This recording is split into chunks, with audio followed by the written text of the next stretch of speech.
Hello children, हमारे इस video में हम एसी अल्टरनेट करंट के कुछ न्यूमेरिकल्स देखेंगे। तो ये रहा पहला न्यूमेरिकल। रेजिस्टर है 2 ओम का, इंडक्टर के साथ 6 ओम्स लिखा है, मतलब इंडक्टर का ये ऑपोजिशन है टू द करंट। तो ये 6 ओम क्या है?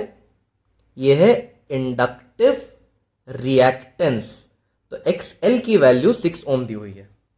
इंडक्टर ओम्स में नहीं माप सकते। ओम्स में क्या मापा जाता है? करंट का ऑपोजिशन। तो करंट के ऑपोजिशन को क्या कहते हैं जो इंडक्टर प्रोवाइड करता है? XL, inductive reactance. सिमिलरली ये 3 ओम XC है, यानी कि कैपेसिटिव रिएक्टेंस। XC का वैल्यू 3 ओम है और रेजिस्टेंस 2 ओम है। आपको पूछा है इंपीडेंस क्या है। ठीक है भाई, इंपीडेंस निकाल लेते हैं। इंपीडेंस तो फॉर्मूला बेस्ड है। Impedance is given by the formula Z is equals to under root R² plus XL minus XC the whole square. तो इंपीडेंस हो जाएगा अंडर रूट R का वैल्यू है 2 प्लस XL का वैल्यू है 6, XC का value है 3 द होल स्क्वायर। तो जो इंपीडेंस हो जाएगा वो हो जाएगा अंडर रूट 4 प्लस 3 का स्क्वायर 9। तो इंपीडेंस हो जाएगा रूट 13 ओम्स। तो ये तीनों मिला के इतना अपोजिशन कर रहे हैं।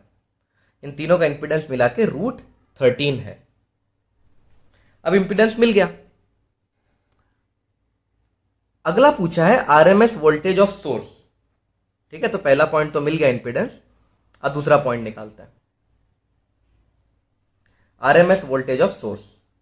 सोर्स का वोल्टेज दिया है 100√2 साइन ओमेगा टी। यह है सोर्स का वोल्टेज। और जो सोर्स है वो साइनोसॉइड है, साइन वेव से बना है सोर्स। तो for sine wave RMS voltage होता है पीक वोल्टेज डिवाइड बाय √2। अब पीक वोल्टेज क्या है? 100√2, 100√2 डिवाइड बाय √2। तो जो आरएमएस वोल्टेज हो जाएगा वो हो जाएगा 100 वोल्ट। तो हमें सेकंड वाला भी मिल गया, आरएमएस वोल्टेज ऑफ सोर्स। अब चिल्ड्रन, फोर्थ वाला निकालना ज्यादा आसान है, RMS current in the circuit. बहुत ही इजी है चिल्ड्रन। ये जो आरएमएस करंट होगा, वैसे ओम्स लॉ में करंट क्या होता है? ओम्स लॉ में करंट होता है वोल्टेज डिवाइड बाय रेजिस्टेंस। तो यहां क्या करंट होगा? यहां जो करंट होगा वो होगा voltage divide bye impedance. Resistance यहां पे अकेला नहीं है, यहां पे मिल के 3 लोग इंपीडेंस बना रहे हैं। तो यहां पे जो करंट आरएमएस करंट निकालेंगे वो वोल्टेज डिवाइड बाय रेजिस्टेंस नहीं होगा, वो वोल्टेज डिवाइड बाय इंपीडेंस होगा। ओके, आरएमएस वोल्टेज तो पता चल ही चुका है 100 वोल्ट, और इंपीडेंस की वैल्यू भी पता चल गई है √13 ओम्स। तो जो आरएमएस करंट है वो है 100√13 एम्पियर। तो ये फोर्थ वाला भी मिल गया। जो नेक्स्ट चीज आपको पूछी गई है वो है रेजिस्टर, इंडक्टर और कैपेसिटर का वोल्टेज। इजी है, हमें करंट मिल चुका है। अब ये करंट रेजिस्टर से भी पास हो रहा है, इंडक्टर से भी पास हो रहा है और कैपेसिटर से भी पास हो रहा है। ओके, तो मैं ये सर्किट आपके लिए फिर से बना देता हूं। तो चिल्ड्रन, हमें तीनों का individual resistance, inductive capacitance, capacitive reactance और इंडक्टिव रिएक्टेंस पता है, और हमें करंट भी पता चल चुका है। तो अगर मैं इसका वोल्टेज निकालूं, वोल्टेज ऑफ रेजिस्टेंस, रेजिस्टेंस का वोल्टेज क्या होगा? IR। करंट मिल चुका है हमें 100/√13 और रेजिस्टर की वैल्यू है 2 ओम्स। तो रेजिस्टर के पास कितना वोल्टेज है? 200 डिवाइड बाय √13 वोल्ट। अब मैं निकालूंगा इसका वोल्टेज, वोल्टेज ऑफ इंडक्टर। ये हो जाएगा आई इंटू, इंडक्टर के पास रेजिस्टेंस नहीं होता, इंडक्टर के पास होता है XL, इंडक्टिव रिएक्टेंस। आई की वैल्यू तो हमें पता है 100/√13 और XL की वैल्यू पता है 6, तो ये हो जाएगा 600/√13 वोल्ट। तो इसका वोल्टेज पता चल गया, इसका वोल्टेज पता चल गया। अब इसका वोल्टेज निकालते हैं, वोल्टेज ऑफ कैपेसिटर, ये हो जाएगा I इंटू XC। आई का वैल्यू पता है, XC का वैल्यू पता है 3, तो ये हो जाएगा 300/√13 वोल्ट। तो अब हमें तीनों का वोल्टेज भी पता चल चुका है। अगली चीज जो आपको पूछी है वो है इंडक्टेंस और कैपेसिटेंस। तो जो फिफ्थ पार्ट है इसमें आपको इंडक्टेंस और कैपेसिटेंस निकालना है। और ओमेगा की वैल्यू दी है 100 पाई, ओमेगा की वैल्यू 100 पाई है, इंडक्टेंस और कैपेसिटेंस निकालना है। देखते हैं कैसे निकालना है। चिल्ड्रन, जो XL होता है वो होता है ओमेगा L। XL की वैल्यू दी है 6 ओम, ओमेगा की वैल्यू भी दी है 100 पाई, तो यहां से L मिल जाएगा। Therefore L is 6/100 pi Henry. तो इंडक्टर की वैल्यू मिल गई। उसी तरह से कैपेसिटर की वैल्यू भी मिल जाएगी। XC होता है 1/ωc, ये हो जाएगा 1/100 पाई इंटू C। और XC का वैल्यू तो दिया है आपको, कैपेसिटर 3 ओम का ऑपोजिशन कर रहा है, therefore 3 is equals to 1/100 pi into C। तो यहां से हमें कैपेसिटर की वैल्यू मिल जाएगी। तो कैपेसिटर हो गया 1/300 पाई फैरेड। तो हमें कैपेसिटर की वैल्यू भी मिल चुकी है, इंडक्टर की वैल्यू भी मिल चुकी है। अब जो अगली चीज पूछी गई है वो है पावर फैक्टर और power consumed by the circuit. अब पावर फैक्टर और power consume by the circuit पता लगाते हैं। तो चिल्ड्रन, पावर फैक्टर पता लगाने के लिए, यह हमारा सर्किट है, मैंने एक बार फिर से बना दिया है। पावर फैक्टर बनाने के लिए आपको एक ट्रायंगल याद होना चाहिए। ये था फाई, ये था XL माइनस XC, रेजिस्टर और Z। हमें Z की वैल्यू मिल चुकी है √13। XL माइनस XC की भी वैल्यू हमें पता है, XL माइनस XC की वैल्यू है 6 माइनस 3, और रेजिस्टर की वैल्यू भी पता है 2 ओम। तो पावर फैक्टर तो cos phi होता है, power factor is cos phi। अब यहां से cos phi निकाल लो, cos phi होता है R/Z। R की वैल्यू पता है 2 ओम और Z की वैल्यू पता है √13। तो ये हो जाएगा पावर फैक्टर। फिर पूछा है पावर कंज्यूम्ड। तो पावर कंज्यूम्ड होता है VI cos phi। वोल्टेज हमें पता है 100 है। चिल्ड्रन, ये V कौन सा होता है? V RMS। तो RMS वोल्टेज कितना है? 100 है। हम पहले निकाल चुके हैं कि RMS वोल्टेज 100 है, तो ये V RMS वोल्टेज होता है। तो RMS वोल्टेज है 100। RMS करंट भी हम निकाल चुके हैं 100/√13। और cos phi की वैल्यू भी पता है 2/√13। तो जो पावर कंज्यूम होगा वो होगा 20000/13 वॉट। तो this is the power consumed by the circuit. अगला क्वेश्चन देखते हैं चिल्ड्रन, सिमिलर है अगला क्वेश्चन। आपको करंट पूछा गया है और पावर फैक्टर पूछा गया है और ये सर्किट है। तो यहां पे रजिस्टर की वैल्यू 1 ओम है, XC 3 ओम है, XL 3 ओम है। तो जो वोल्टेज है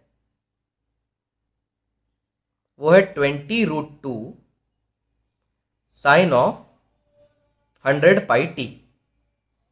अब चिल्ड्रन, ये तो वोल्टेज का एक्सप्रेशन है, ये आरएमएस वोल्टेज नहीं है, ये वोल्टेज का एक्सप्रेशन है। तो आरएमएस वोल्टेज कैसे मिलेगा? तो जो आरएमएस वोल्टेज होगा वो होगा peak voltage divide by √2, peak voltage divide by √2, 20 volt. तो आरएमएस वोल्टेज मिल गया। अब Z निकाल लेते हैं, impedance. z equals to under root R square plus XL minus XC the whole square. Therefore z is equals to under root 1 square plus XL 3 है और XC भी 3 है, तो जो z की वैल्यू होगी वो होगी 1 ओम। ये तो पूरा उड़ जाएगा 1 ओम। अब हमें z की वैल्यू पता चल गई इंपीडेंस की, हमें वोल्टेज भी पता है तो हमें करंट पता चल जाएगा। तो RMS current is voltage divide bye z।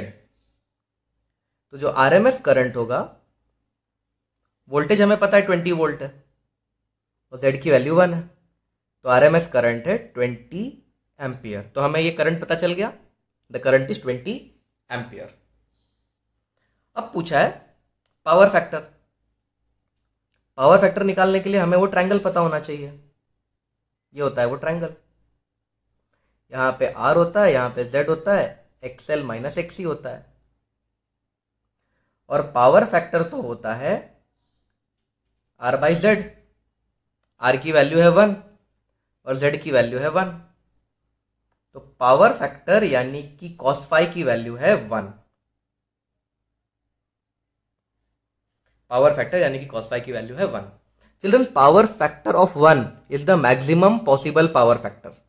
इससे बड़ा पावर फैक्टर नहीं मिल सकता, and it is the best power factor. Okay, तो ये भी आप लिख लो, 1 is the best power factor.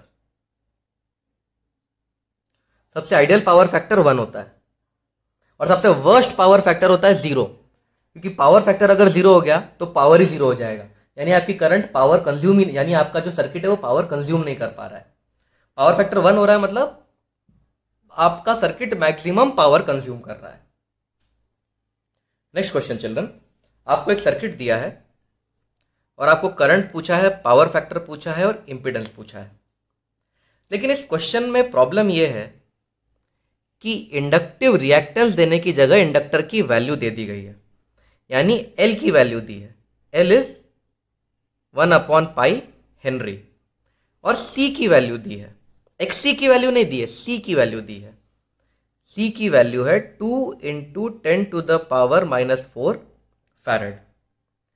Children, इसे डिवाइड बाय पाई कर देंगे तो लाइफ थोड़ी सी आसान हो जाएगी, तो इसको डिवाइड बाय पाई कर देते हैं ताकि कैलकुलेशन आसान हो जाए, और कोई रीजन नहीं है डिवाइड बाय पाई करने का। तो क्वेश्चन में भी डिवाइड बाय पाई है, यहाँ पे मैंने पाई लिख दिया। यहाँ पे देखिए ये क्या होता है, ये होता है ओमेगा। ओमेगा की वैल्यू है 100 पाई। तो सबसे पहले इंडक्टर और कैपेसिटर की मदद से आपको एक्सी और एक्सएल निकालना पड़ेगा। तो एक्ससी कैसे निकालते हैं चिल्ड्रन? एक्ससी होता है 1/ओमेगा-सी। तो ये हो जाएगा 1/ओमेगा की वैल्यू है 100 पाई और सी की वैल्यू है 2 × 10⁻⁻4 अपॉन पाई। तो पाई से पाई कट जाएगा, तो एक्सी की वैल्यू हो जाएगी 1/2 × 10⁻⁻2। ये इसके साथ मल्टीप्लाई होकर 10⁻⁻2 बना लेगा। देयरफॉर एक्सी की वैल्यू हो गई 100 डिवाइड बाई 2, 50 ओम। ये 100 हो जाएगा ना ऊपर जाके, 100 डिवाइड बाई 2 50 ओम। उसी तरह से एक्सएल की वैल्यू निकालनी पड़ेगी। एक्सएल होता है 2πfl, तो ये हो जाएगा, या ओमेगा एल। ओमेगा की वैल्यू पता है हमें 100 पाई, और एल की वैल्यू पता है 1/पाई। तो एक्सएल हो जाएगा 100 ओम। तो हमें एक्सएल पता चल चुका है, एक्सी पता चल चुका है, रजिस्टर पता है हमें 2 ओम का है। तो अब मैं इंपीडेंस निकाल सकता हूं Z। Z is equals to √R² plus XL minus XC the whole square. तो Z is equals to √2² plus XL है 100, एक्सी है 50 द होल स्क्वायर। तो Z हो जाएगा √4 प्लस 50²। तो Z की वैल्यू हो जाएगी 2504। ये 2500 है और ये 4 है। तो चिल्ड्रन ये 2504, तो Z की अप्रॉक्स वैल्यू हो जाएगी 50 ओम। 50 पॉइंट ऐसा कुछ होगा, पर वो पॉइंट काफी कम होगा। तो Z की अप्रॉक्स वैल्यू 50 ओम। 2500 का स्क्वायर रूट लोगे तो 50 आएगा, तो 2504, बस 4 ही तो बड़ा है ना, लगभग 50 ओम Z की वैल्यू है। तो हमें इंपीडेंस मिल गया। अब हमें पावर फैक्टर पूछा है। cos फाई होता है R/Z। R की वैल्यू पता है 2 ओम, Z की वैल्यू पता है 50। तो cos फाई यानी कि पावर फैक्टर हो गया 1/25। पावर फैक्टर भी मिल गया। करंट पूछा है। IRMS होता है VRMS/Z। देखो ये रहा RMS वोल्टेज, ये रहा पीक वोल्टेज 10√2। तो RMS कितना हो जाएगा, डिवाइड बाय √2। RMS वोल्टेज हो जाएगा 10 और Z की वैल्यू है 50। तो करंट भी मिल गया 10/50 which is 0.2 ampere. RMS current भी हमें मिल चुका है 0.2 ampere. So this is the answer of this question. Next question children. एक रेजिस्टर है और एक इंडक्टर है। आपको पूछा है find the phase difference between voltage and current. मतलब ये जो वोल्टेज और करंट है उसके बीच में फेज डिफरेंस क्या होगा, यानी कि सीधा सीधा आपको फाई की वैल्यू पूछी है। तो चिल्ड्रन हमें आर की वैल्यू पता है 50 ओम। हमें एक्स एल की वैल्यू नहीं पता, हमें सिर्फ यहां पे एल दिया है, एक्सएल नहीं दिया है हमें, यहां पे एल दिया है। तो इंडक्टर है 1/2 हेनरी का, तो यहां से एक्सएल पता चल जाएगा। एक्सएल होता है ओमेगा एल। ओमेगा की वैल्यू यहां से मिलेगी, साइन ओमेगा टी होता है ना, ओमेगा की वैल्यू है 10 पाई और एल की वैल्यू है 1/2 पाई। तो एक्सएल की वैल्यू हो गई 5 ओम। तो अब मेरे पास एक्सएल की वैल्यू है। I know the value of XL. Capacitor तो है ही नहीं, यानी कि एक्सी की वैल्यू 0। तो मेरे पास एक्सी है, रेजिस्टर है, एक्सएल है। तो अब मैं जेड निकाल सकता हूं। जेड होगा √R² plus XL minus XC the whole square. Resistor है 50² प्लस एक्सएल माइनस एक्सी है, एक्सएल है 5, एक्सी तो है ही नहीं, एक्सी तो 0 है। तो ये हो जाएगा 2500 plus 25, it will become √2525। Okay, so it will become √2525। अब हमें पता है cos फाई की क्या वैल्यू होती है। cos फाई होता है R/Z। R की वैल्यू पता है 50, Z की वैल्यू भी पता है √2525। लेकिन हमें cos फाई नहीं पूछा, हमें फाई पूछा है। तो आप ऐसा लिख सकते हो, phi is cos inverse of 50/√2525। So this is the value of phase difference between voltage and current. Next question children. एक बॉक्स है और इस बॉक्स के अंदर क्या है हमको नहीं पता। इस बॉक्स के अंदर रेजिस्टर भी हो सकता है, इंडक्टर भी हो सकता है, कैपेसिटर भी हो सकता है, मिक्सचर भी हो सकता है, कुछ भी हो सकता है इसके अंदर। तो इस बॉक्स के अंदर कुछ इलेक्ट्रिकल कंपोनेंट्स हैं। इस बॉक्स का करंट दिया है और इस बॉक्स का वोल्टेज दिया है।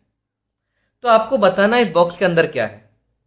ऑप्शन है सिर्फ resistor, resistor capacitor, resistor inductor, capacitor. तो ये 4 ऑप्शन आपके सामने हैं।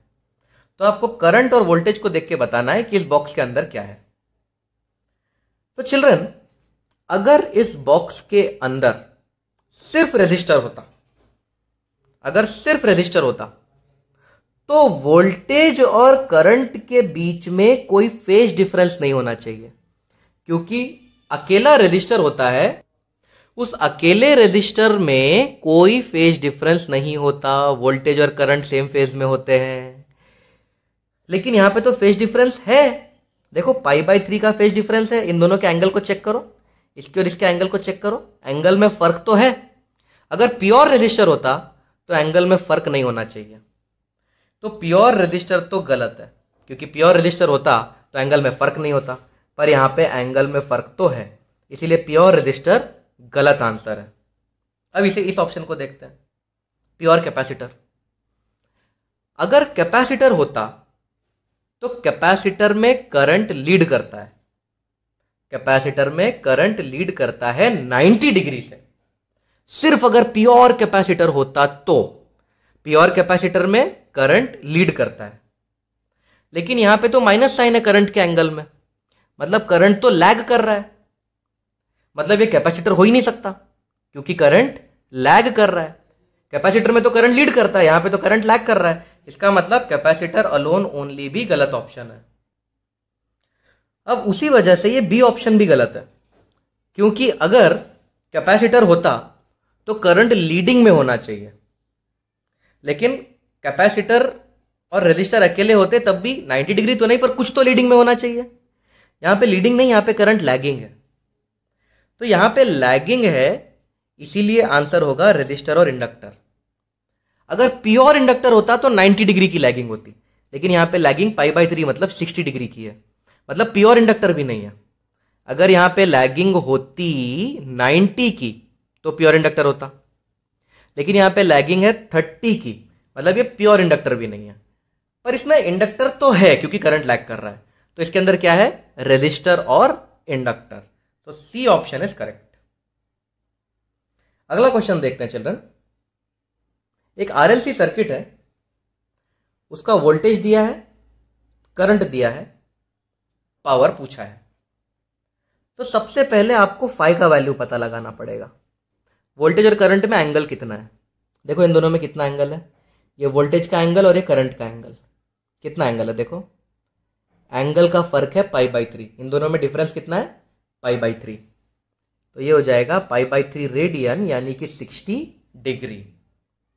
अब पावर होता है VI cos phi, तो वोल्टेज दिया है 10, करंट दिया है 5 और ये हो गया cos 60। ये गलत आंसर देगा, बताओ क्यों? ये गलत आंसर देगा क्योंकि जो पावर है इसमें जो V होता है ये VRMS होता है, करंट भी IRMS होता है। तो वोल्टेज अगर 10 है, ये पीक वोल्टेज है बेटा, 10 इज द पीक वोल्टेज, तो RMS वोल्टेज के लिए डिवाइड बाय √2 करना पड़ेगा। ये करंट भी पीक है तो RMS के लिए डिवाइड बाय √2 करना पड़ेगा। अब सही है, VRMS IRMS cos 60, तो ये हो जाएगा 50 डिवाइड बाय 2, cos 60 होता है half, 50 divide by 4 12.5 what. 12.5 what is the power consumed by the circuit. Children यहां पे मैं आपको एक एक्स्ट्रा बात बता रहा हूं, कभी कभी क्वेश्चन में पूछ लेते हैं what is the reactive power. तो चिल्ड्रन अगर आपको रिएक्टिव पावर पूछ लिया गया या आपको वॉटलेस पावर पूछ लिया गया, रिएक्टिव पावर या wattless component of power, wattless component of power, तो वो आपको पूछना चाहते हैं VI sin phi, यानी वो पावर जो इस्तेमाल नहीं हो रहा है। VI cos phi is the power which is used, VI sin phi is the power which is not used, तो इसे वॉटलेस पावर कहा जाता है। तो अगर आपको वॉटलेस पावर या रिएक्टिव पावर पूछ लिया जाए तो आपको VI cos phi नहीं निकालना है, VI sin phi निकालना है। नाउ चिल्ड्रन अगला क्वेश्चन है, एक R, L और C सर्किट पैरेलल में कनेक्टेड है। अब तक हमने सीरीज पढ़ा था पर इस क्वेश्चन में पैरेलल पूछ लिया है, तो ये घुमा के पूछ लिया क्वेश्चन, तो पैरेलल बना देते हैं। R, L और C पैरेलल में है और इनका जो AC वोल्टेज है वो 160 वोल्ट है। तो ये जो AC वोल्टेज है ये 160 वोल्ट है। चिल्ड्रन AC वोल्टेज सिर्फ 160 वोल्ट दिया है, मतलब ये कौन सा वोल्टेज दिया है, VRMS। AC वोल्टेज को एक नंबर से रिप्रेजेंट किया है ना 160 वोल्ट, तो ये 160 वोल्ट क्या है, RMS वोल्टेज है और इसकी फ्रीक्वेंसी है 250 hertz. A current of 2 ampere flows through resistor, तो रेजिस्टर में 2 एम्पियर एंटर कर रहा है। 0.8 एम्पियर थ्रू इंडक्टर, इंडक्टर में 0.8 एम्पियर है। Find current through capacitor, capacitor का करंट हमें ढूंढना है। टोटल करंट 2.5 एम्पियर है, यानी कि सोर्स में से 2.5 एम्पियर निकल रहा है और इस R, L और C तीनों की वैल्यू भी पूछी है। तो चिल्ड्रन R, L, C तीनों की वैल्यू नहीं पता, कैपेसिटर का करंट नहीं पता, मेन करंट पता है, रजिस्टर का करंट पता है, इंडक्टर का करंट पता है। चिल्ड्रन हमेशा याद रखना जब भी पैरेलल RLC सर्किट आएगा तब एक ही चीज आपके काम आएगी, फेज डायग्राम। तो कभी भी पैरेलल RLC सर्किट में फेजर डायग्राम ही बनाया जाता है। तो you are supposed to make a phasor diagram.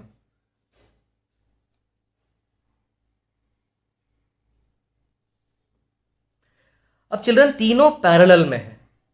जब भी कोई चीज पैरेलल में होती है तो क्या होता है, वोल्टेज सेम हो जाता है। मतलब तीनों का वोल्टेज सेम है। तो voltage of resistor, voltage of inductor और वोल्टेज ऑफ कैपेसिटर, तीनों को हम इस एक अकेले एरो से रिप्रेजेंट कर सकते हैं। तो रेजिस्टर, कैपेसिटर, इंडक्टर तीनों का वोल्टेज सेम है क्योंकि तीनों पैरेलल में है। तो इस तरीके का फेजर डायग्राम बनेगा। अब इंडक्टर में करंट लैग करता है, इंडक्टर में करंट लैग करता है। लैगिंग वाली चीज को हम क्लॉकवाइज बनाते हैं और लैग करता है कितने से, 90 डिग्री से। तो अगर आप 90 डिग्री क्लॉकवाइज आ जाओगे तो आपको मिलेगा करंट ऑफ इंडक्टर। रेजिस्टर का करंट वोल्टेज के साथ ही चलता है, तो ये हो गया करंट ऑफ रेजिस्टर। और कैपेसिटर का करंट 90 डिग्री लीड करता है। फेजर डायग्राम में लीडिंग मतलब एंटी क्लॉकवाइज। तो यहां से 90 डिग्री एंटी क्लॉकवाइज जाओगे तो कैपेसिटर का करंट मिल जाएगा। और क्वेश्चन में लिखा है कैपेसिटर का करंट आपको बड़ा मानना है। तो कैपेसिटर का करंट बड़ा है, ये इंडक्टर का करंट है, ये रेजिस्टर का करंट है, और ये हो गया इसका फेजर डायग्राम। तो चलो अगर मैं फेजर डायग्राम ध्यान से देखूं तो ये IC और IL एक दूसरे के अपोजिट है। तो ये एक दूसरे से माइनस हो जाएंगे और क्या बन जाएगा, ये IC माइनस IL, क्योंकि IC बड़ा है। तो अगर ये 100 है, ये 20 है, तो 100 माइनस 20 80 आएगा आंसर। और ये है IR। ओके, और ये दोनों 90 डिग्री पे है। और अगर मैं इन दोनों का रिजल्टेंट लूं तो ये क्या हो जाएगा, नेट करंट। अब आप पाइथागोरस थ्योरम लगा सकते हो। नेट करंट क्या होगा, net current will be under root IR का square plus IC minus IL the whole square. अब नेट करंट दिया है 2.5, तो 2.5 हो जाएगा under root IR, current of resistor भी दिया है 2 एम्पियर, प्लस IC नहीं पता, IL दिया है 0.8 ampere the whole square. Therefore मैं स्क्वायर कर देता हूं children. 6.25 is equals to 4 plus IC minus 0.8 the whole square. मैंने स्क्वायरिंग बोथ साइड्स कर दिया। तो 2.25 is IC minus 0.8 the whole square. अब मैं square root on both sides ले लेता हूं। तो इसका स्क्वायर रूट लेंगे तो हो जाएगा 1.5, और इसका स्क्वायर रूट लेंगे तो स्क्वायर उड़ जाएगा। तो what is the current of capacitor, 2.3 ampere. तो चिल्ड्रन इसमें नॉर्मल KCL मत लगा देना। ये 2 है, ये 2.8 है, तो इसमें माइनस 0.3 जा रहा है, ऐसा नहीं होता। इसमें नॉर्मल KCL नहीं लगता क्योंकि इसमें फेजर डायग्राम की मदद से किया जाता है, वेक्टर एनालिसिस करना पड़ता है। तो ये हो गया करंट ऑफ कैपेसिटर। अब आपको पूछा है value of R, L and C। तो करंट ऑफ कैपेसिटर हमें पता है, करंट ऑफ इंडक्टर पता है, करंट ऑफ रेजिस्टर पता है, वोल्टेज पता है। अब R, L और C का इन्होंने वैल्यू पूछा है। यहां तक लिख लीजिए, मैं पेस्ट ऑन कर रहा हूं। तो चलिए अब तीनों का वैल्यू निकालते हैं। फॉर रेजिस्टर, रेजिस्टर का वोल्टेज कितना है, 160 वोल्ट। रेजिस्टर का रेजिस्टेंस नहीं पता, और रेजिस्टर का करंट 2 एम्पियर। तो आराम से ओम्स लॉ से मिल जाएगा, V इक्वल टू IR। तो 160 इज इक्वल्स टू 2R। तो R की वैल्यू हो जाएगी 80 ओम। रेजिस्टर की वैल्यू मिल गई। अब इंडक्टर की वैल्यू निकालते हैं। करंट है 0.8 एम्पियर, करेक्ट ना, इंडक्टर का करंट है 0.8, और ये सब पैरेलल में है, तो सबके पास 160 वोल्ट है। 160 160 160 160 सब पैरेलल में। वोल्टेज है 160 वोल्ट। तो यहां से XL मिल जाएगा, XL हो जाएगा V/I। 160 divide bye 0.8, 1600 divide by 8, ये हो जाएगा 200 ओम। अब चलो एक्सएल की वैल्यू मिल गई तो एल की वैल्यू मिल जाएगी। एक्सएल होता है 2 पाई एफ एल, तो एल की वैल्यू हो जाएगी 200 डिवाइड बाय 2 पाई एफ। और चिल्ड्रन आप देख सकते हो क्वेश्चन में फ्रीक्वेंसी के बारे में दिया हुआ है, फ्रीक्वेंसी है 250 हर्ट्ज, तो फ्रीक्वेंसी को 250 हर्ट्ज लिख देते हैं, तो ये हो जाएगा 200 अपॉन 2 पाई इंटू 250। 0 से 0 काट देते हैं, 5 4 ज़ा 5 5 ज़ा, तो ये हो जाएगा 2 1 ज़ा 2 2 ज़ा 2 बाय 5 पाई हेनरी। इंडक्टर भी मिल गया, उसी तरह से हमें कैपेसिटर भी मिल जाएगा। कैपेसिटर के लिए करंट है 2/3 एम्पियर और वोल्टेज तो 160 वोल्ट है क्योंकि पैरेलल में है, तो XC की वैल्यू मिल जाएगी। XC हो जाएगा V by I 160 divide by 2.3। XC तो होता है 1/2 पाई FC, तो C की वैल्यू हो जाएगी 2.3 अपॉन 2 पाई F और 160, इतने फैरेड हो जाएगी C की वैल्यू। तो आप कैलकुलेट कर सकते हैं इसे, मैं तो इसे कैलकुलेट नहीं करने वाला, I am not interested in the calculations, पर C की वैल्यू यहाँ से मिल जाएगी 2.3 अपॉन 2 पाई F इंटू 160, तो ये C की वैल्यू भी हमें मिल गई। तो इंडक्टर, कैपेसिटर और रेजिस्टर तीनों की वैल्यू भी मिल गई और इसका करंट भी मिल गया। तो याद रखना चिल्ड्रन, जब भी पैरेलल में हो RLC सर्किट तो फेजर डायग्राम काम का होता है, फेजर डायग्राम अच्छे से बना लो तो आंसर आ जाएंगे।